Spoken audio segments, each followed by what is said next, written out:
Soulcalibur Broken Destiny may have an original title, but it's not a sequel, nor a port of an existing game in the series, nor even a side story. So what is it? It's Soulcalibur on your PSP. The warriors gathered have no real reason to be here. They exist only for you to learn their moves and wield them in battle against an opponent. Does the soul still burn despite the lack of context?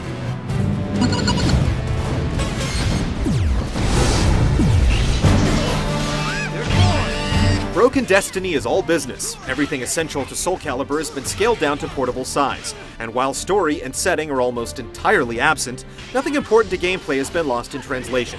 The game actually continues in the same direction the series has been going all along, toward more moves and more fighters, including newcomer Dampierre, the celebrated Kratos from the God of War franchise, and a host of visually customized fighters from the game's character creation mode. Fight! If you have a friend with the game, you can play local matches in versus mode. If not, Quick Match provides you with simulated opponents with nicknames, individual playstyles, and win-loss records that indicate who's a virtual scrub and who approaches computer-controlled perfection. A mini-achievement system rewards you with honors for performing different feats in combat, providing a small incentive to keep fighting. The game is squarely aimed at people who already know and enjoy the series, but you can improve your skills by selecting the Gauntlet. The trial and error flow isn't very entertaining and quickly becomes redundant, but it does instruct you on how to play the game. Unfortunately, to learn a specific character, you'll have to figure things out yourself in an unguided training mode. Ring out! A trial mode lets you rack up points by driving up your multiplier with skillful attacking and defending, but it's hard to care about the score since you can't really share outside of having someone look at your screen. But the mode is good for giving you a steady stream of opponents, and it's the most efficient choice for killing time that the game offers.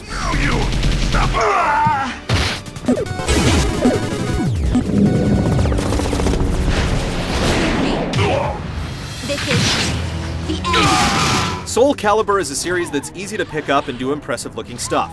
It doesn't take too much coaxing to launch people into the air or strike out with a glowing blade. But while button mashing may produce results, the overall difficulty feels like it's aimed at players who are familiar with the series. Some button combinations are difficult with the cramped controller layout, but you can configure the controls to your liking. Not bad for trash. The basics of the game involve horizontal attacks, vertical attacks, and free movement. Guarding, throwing, and advanced techniques also come into play to give the game additional depth. Each character has a substantial catalog of moves, far more than you'll actually need, really. You'll use your favorites based on effectiveness, speed, and how cool they look. The game is easily enjoyable in casual or competitive play, but the glut of moves and characters make Broken Destiny feel a little messy. Recent additions to the series, such as breakable armor and critical finishers, feel like they were added just for the sake of novelty. But the series hasn't lost any of its appeal, and the new characters are worthy additions. Dampierre is a tricky character for advanced players, while Kratos is straightforward, but powerful and easy to use.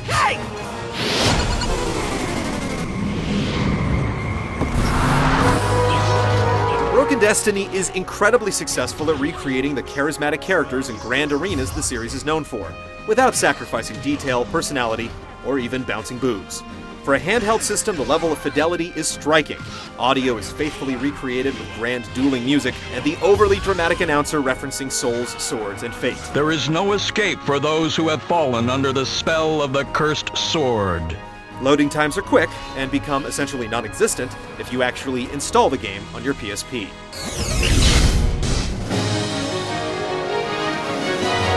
Soulcalibur Broken Destiny is almost as much of an application or tool as it is an actual game. It essentially gives Soulcalibur fans access to all of the substantial content you would find in Soulcalibur IV, with more characters, moves, and a few ways to test and theoretically improve your skills. It's missing a few elements that would make it an ideal starting point for anyone unfamiliar to the series, and is unlikely to attract new fans with its straightforward approach. But in terms of value and quality, Broken Destiny is an excellent handheld fighting game. You can do nothing to stop me!